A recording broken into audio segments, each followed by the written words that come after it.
madaxweyne maxamed cabdulaahi farmaajo ayaa weli ka cagajiiday inuu magacaabo taliyaha cusub ee hay'adda nabad sugidda iyo sirdoonka qaranka ee NISA.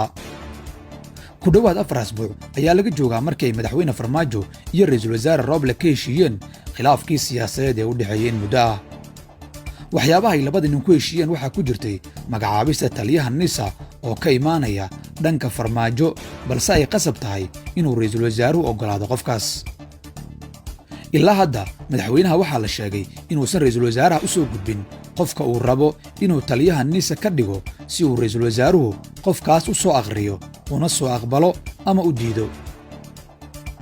waxaa jira dhowr qof oo madaxweyne farmaajo xaggiisa ah oo raadinaya kursigan, waxaana ka mid ah Cabdi Cali Raage oo la taliyaasha farmaajo ka mid ah, Cabdiraxmaan Dheere oo farmaajo iyo Fahad ka dhexeeya, Abuukar Qoryooley oo wasiir ka ah Galmudug dhanka Fahad Yaasiin xiga, iyo xubno kale oo qaar ay fila Soomaaliya xilal ka hayaan oo dhinaca kalena qaraabo la ah taliyihii hore ee NISA Fahad Yaasiin Xaaji Daahir.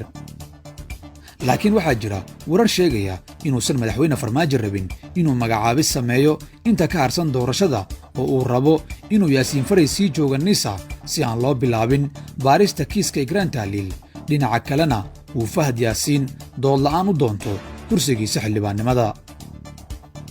Yaasiin Faray waxaa laga yaabaa inuu noqdo mid ka mid ah kusimayaashii faa'iiday intii uu xafiiska joogay madaxweyne farmaajo.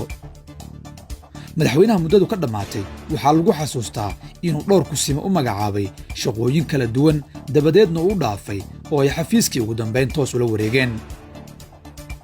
inuu madaxweyne farmaajo magacaabo taliyaha cusub ee NISA waxaa hoos taalla 3 arrimood. 1. fulinta heshiiskii isaga iyo Roble. ra'iisul wasaare maxamed xuseen Roble wuxuu fuliyey dhowr waxyaabood oo ka mid ah heshiiskii isaga iyo farmaajo, laakiin ilaa hadda qodobkii ugu weynaa heshiiska oo dhanka farmaajo jiray ayaan weli la fulin. Roble waa uu aaminsan yahay farmaajo, umana badna inuusan fahamsanayn in fulintii heshiisku ay weli qabyo tahay.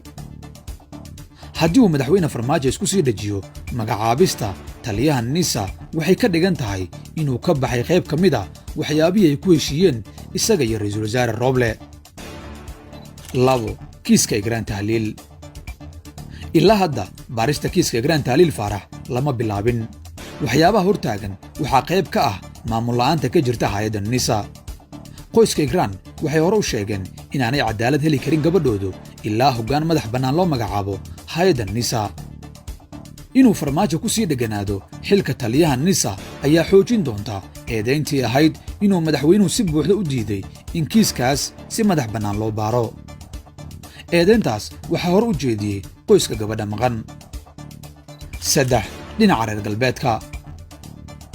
wakiilada caalamiga ah ee ku sugan Soomaaliya waxay sheegeen intii uu socday khilaafka farmaajo Roble in loo baahan yahay in hay'adaha amniga loo dhiibo dad sumcad wanaagsan ku dhex leh bulshada, iyadoo la sheegay inay dhowr jeer farmaajo Roble kala hadleen inay u baahan yihiin dad lagu kalsoonaan karo oo madax u ah hay'adda nabad sugidda oo ay la wadaagi karaan arrimaha sirdoon ee dalka iyo midka ku saabsan guud ahaan gobolka. wuxuu hadalka beesha caalamku ka dhigan yahay inay diidan yihiin in xilligan xasaasiga ay la shaqeeyaan kusimayaashii la isku haysta midkood. weli reer galbeedku waxay farmaajo ka sugayaan isbeddel dhinacaas ah. dadka arrintan isha ku haya qaarkood waxay sheegayaan in farmaajo uu la'yahay cid uu qaato oo uu Roble aqbali karo, maadaama uusan farmaajo dad wax ku ool ah abuuran muddadii uu xafiiska joogay. dhowrka qof ee la joogtaahina boosas badan ayay ku soo fashilmeen, qaarkoodna dadkii ayaa dhibsaday.